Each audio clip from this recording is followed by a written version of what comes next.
তো ওই স্বামীকে কখনো টাকা পয়সা না থাকলে চিল্লাপাল্লা করেন না, অকর্মক শব্দ, এমন শব্দ ব্যবহার করেন না যেটা ওনার প্রেস্টিজে আঘাত লাগে।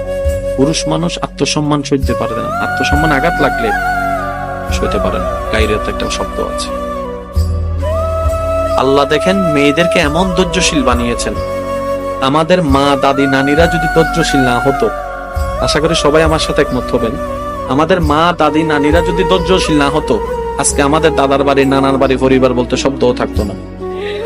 আল্লাহ ওনাদেরকে সে ক্যাপাসিটি দিয়েছেন যেখানে আপনি আমি একটা সুইয়ের ব্যথা সইতে পারি না, সেখানে আমাদের মা আমাদেরকে দুনিয়ার আলো দেখাতে হাড্ডি ভাঙার ব্যথার মতো মারাত্মক ব্যথা, মরণ যন্ত্রণার মতো ব্যথা সহ্য করে আমাদেরকে জন্ম দিয়েছেন।